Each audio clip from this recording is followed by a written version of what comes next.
আজ আমি দুটো গাছকে অর্থাৎ গোলমরিচের গাছ আর একটা হচ্ছে অ্যালামন্ডা ফুলের গাছ বস্তার মধ্যে প্রতিস্থাপন করেছি খুব সহজভাবেই। তো বর্তমানে বস্তা একটা খুবই জনপ্রিয় পদ্ধতি, আর বস্তার মধ্যে গাছ করলে গাছের বৃদ্ধিটা খুব ভালো হয়, অর্থাৎ অনেকটা জায়গা পাওয়া যায় এবং বেশি পরিমাণে খাবার দিতে পারি আমরা। আর গাছের শাখা প্রশাখা এবং মূল্যম অঞ্চল, বর্ধনশীল অঞ্চল প্রত্যেকটা অংশের সঠিক ক্রিয়াকলাপ হয়, অর্থাৎ শারীরবৃত্তীয় কার্যকলাপ সঠিকভাবে হয়। তাই বেশিরভাগ গাছই আমার বস্তার মধ্যে করা এবং গাছের বৃদ্ধিও খুব ভালো হচ্ছে।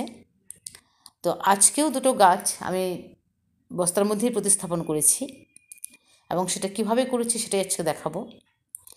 আর একবার বস্তাতে গাছ লাগালে সেটা প্রায় 1.5 থেকে 2 বছর থাকে এবং তারপর আমরা আবার প্রতিস্থাপন করতে পারি একটা বস্তার মধ্যে। তাই আমি আজকে সেভাবেই করছি এবং বস্তাকে একটু ফোল্ড করে নিয়ে নিচের দিকে একটু বেঁধে আমরা টবের আকারে করে নিতে পারি বা গ্রোয়িং ব্যাগের আকারে করে নিতে পারি এবং নিচের দিকে ছিদ্র করে জল নিকাশি ব্যবস্থাটাও করে নিতে পারি। তো কী গাছের প্রতিস্থাপন করছে সেটাই দেখাচ্ছি। তো এই হয়েছে গোলমরিচ গাছ। প্রচণ্ড রোদ্রে গাছটা প্রায় শুকিয়ে গেছে, তো 1-2 দিন বৃষ্টি পাওয়াতে একটু ভালো হয়েছে। আর এই হয়েছে ফুলের গাছটা এবং সেই গাছটার মধ্যে প্রচুর ফুল হয়েছিল, কিন্তু বস্তাটা ছিঁড়ে গেছে তাই খাবার দিতে পারছি না, পড়ে যাচ্ছে। তাই কুড়ি আসছে কিন্তু ফুল ফুটছে না, ঝরে পড়ে যাচ্ছে সব। এই দুটো গাছকে আজকে আমি বস্তার মধ্যে প্রতিস্থাপন করব এবং অনেকটা ঘাসও হয়েছে এবং সেই ঘাসগুলিকেও আমি গাছের খাবার হিসাবেই ব্যবহার করি, আবার সবুজ সার হিসাবে। তাই ঘাসও আমি ফেলে দিই না।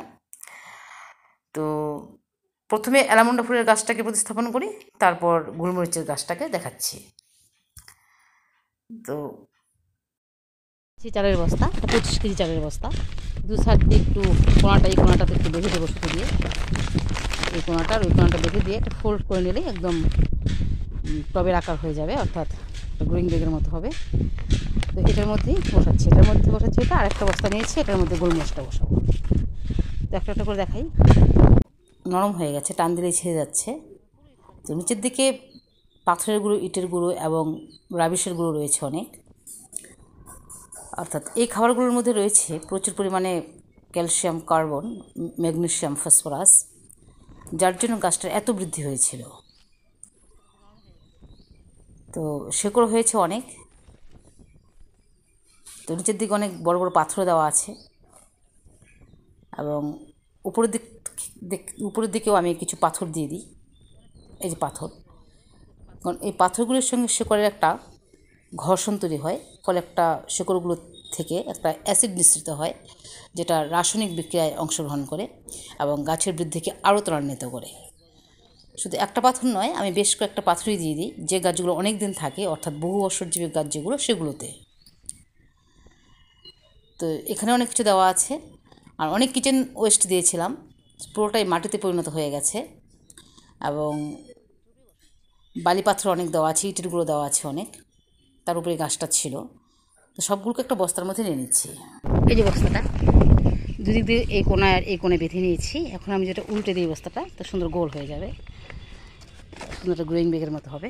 তো এটা করে তারপর দেখাচ্ছি আবার। তো গ্রোয়িং ব্যাগটা তৈরি হয়ে গেছে, একদম গোল সুন্দর তৈরি হয়ে গেছে। ভেতর দিকটা যে বাইরের দিকটা, তো এটা যে কোনো জায়গায় বসানো যাবে, গোল হয়ে থাকবে। তো নিচের দিকে বড় বড় পাথরগুলো দিয়ে দেবো, আগে।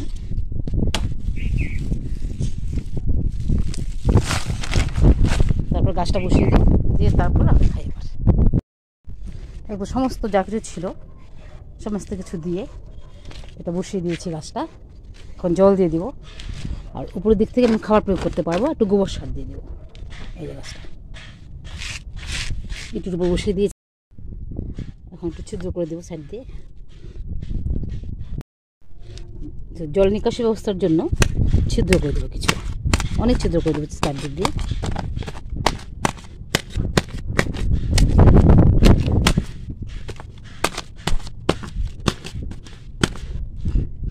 ওই সাইডে দিয়ে দেবো আরও।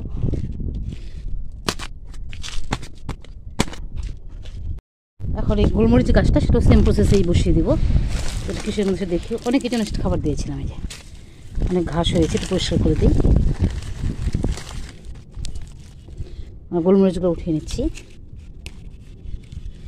তুলে একটু কাটিং করে তারপর বসিয়ে দেবো। অনেক গোলমরিচ হয়েছে, যে সবটাই তুলে নিচ্ছি। তো এতটুকু গোলমরিচ হয়েছে, কোনো পাত্র আনি নাই, ঝুড়িটা ছাদেই ছিল, এটার মধ্যে নিয়ে নিলাম। এতগুলো গোলমরিচ হয়েছে, এটা রোদ্রে শুকিয়ে নেব। আর এই গাছটা এখন রিপোর্টিং করছি। কিসের মধ্যে আছে গাছটা সেটা দেখি। গাছটাকে পুরোটাই এটার গুঁড়ো, পুরোটাই এটার গুঁড়োর মধ্যে বসিয়েছিলাম।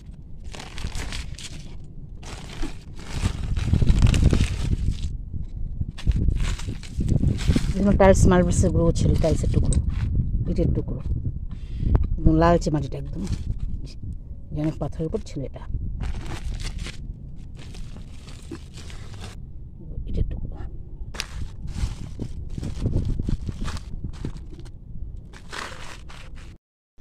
যেহেতু এটা একটু ছোটো আকারের টপ করবো, বেশি বড় দরকার হবে না, গাছটা যেহেতু ছোটো, তাই এটা এরকম করে বেঁধে দিয়েছি, এরকম করে, তাহলে এটা একটু আকারটা ছোটো হয়ে আসবে।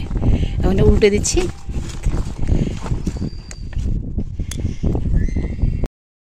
একদম পরিষ্কার করে বসিয়ে দিয়েছি, শুধু প্লাস্টিকটা রয়ে গেছে এখানে, সব দিয়ে দিয়েছি। তো অনেকটা জায়গা হয়েছে, ওইটা থেকে একটু ছোটো হয়েছে। তো এখন একটু গোবর সার দিয়ে দেবো দুটোর মধ্যেই, দিয়ে জল দিয়ে দেবো, আর গাছের পাতাগুলো একটু কেটে দেবো, অনেক ডালপালা আসবে আরও নতুন। তো কয়েকটা পাতা একটু কেটে দিচ্ছি।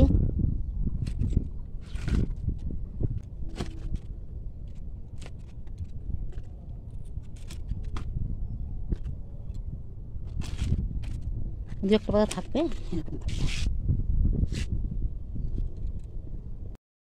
এই গোবর সার নিয়েছি, এটার মধ্যে দিয়েছি দেবো উপর দিক থেকে, এটা তো একটু গোবর সার দিয়ে দেবো। গোবর সার নিয়েছি,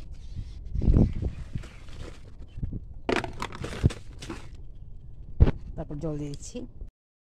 তারপর পাইপ দিয়ে একদম গাছটা ধুয়ে জল দিয়ে দেবো।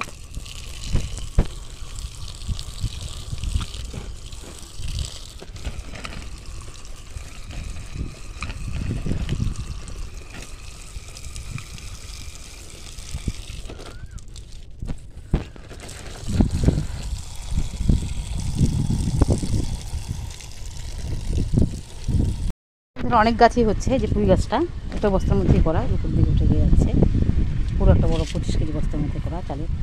এখানে ঢেঁড়স গাছ, সেটা একটা বস্তা দিয়ে করা যায়, কত সুন্দর ঢেঁড়স হয়েছে, ফুল আসছে, ঢেঁড়স হচ্ছে। তো এই যে একটা, তারপর এখানে একটা ঢেঁড়স গাছ, সেটাও বস্তা দিয়ে করা, এই একটা ঢেঁড়স গাছ, কত সুন্দর। এখানে একটা বস্তার মধ্যে আমরা সুন্দর গাছ করতে পারি। এই যে একটা বস্তার মধ্যে টগর ফুল গাছ, রোদের গাছটা খুব পুড়ে পুড়ে গেছিলো, দুদিন আগে প্রচণ্ড রোদ ছিল, কালকে রাতে বৃষ্টিপাত একটু ভালো হয়েছে, পুড়ে আসছে অনেক। এটা বস্তাতেই করা যায়।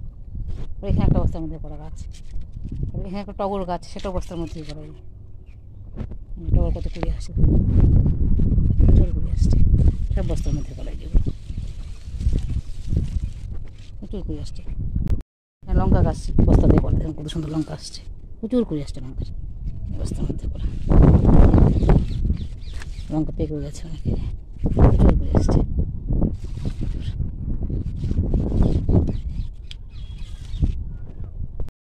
এখানে বস্তার মধ্যে ঢেঁড়স গাছ, এই যে একটা, এই যে একটা,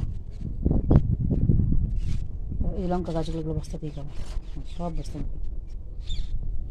এই যে একটা লঙ্কা গাছ, সেটা বস্তার মধ্যেই করা যায়, এই যে বস্তা,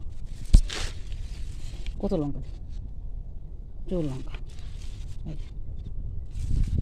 অনেক লঙ্কা আছে বস্তার মধ্যে। ওই যে একটা বস্তার মধ্যে ফুল আসছে বস্তাতে, এই যে অনেক বড় একটা ডোলে লঙ্কা গাছ, সেটাও বস্তা দিয়ে করা যায়, কত বড় গাছ। বস্তাতে একটা চাল কুমড়ো গাছ করা, কত বড় বস্তা, এই চাল কুমড়ো গাছটা করে দেওয়া যাচ্ছে, এই মতো গাছ, এটা বস্তাতেই।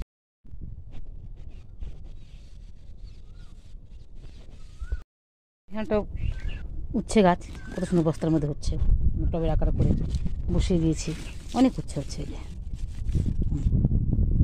তারপরে এই যে কত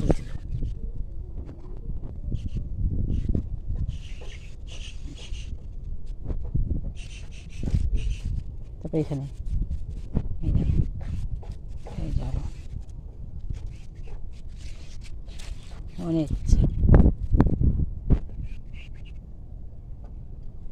বস্তার মধ্যে হয় গাছ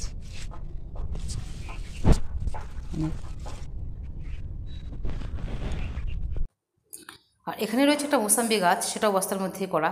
প্রচুর মোসাম্বির ফুল এসেছিলো এবং কুড়িও হয়েছিল অনেক, কিন্তু গ্রীষ্মের তাপপ্রবাহে ফুলগুলো ঝরে গেছে, তো কয়েকটা মোসাম্বি এখনও রয়েছে। তো এভাবেই আমরা বস্তার মধ্যে বিভিন্ন ধরনের গাছ করতে পারি। আর এখানে রয়েছে কিছু জবা গাছ, সেগুলো বড় বড় বস্তার মধ্যে করা। এখানে দুটো জবা গাছ রয়েছে, প্রচুর কুড়ি আসছে এবং অনেক ডালপালা হচ্ছে। কিছু ডালপালা কেটে দিয়েছিলাম, তারপর আবার হচ্ছে, অর্থাৎ সারা বছরই জবা ফুল হয় বস্তার মধ্যে। তো এই ছিল আজকের ভিডিও, তো এখানে রাখছি, দেখা হয় পরবর্তী ভিডিওতে নতুন কোনো কিছু নিয়ে। ততক্ষণ আপনারা ভালো থাকুন, সুস্থ থাকুন।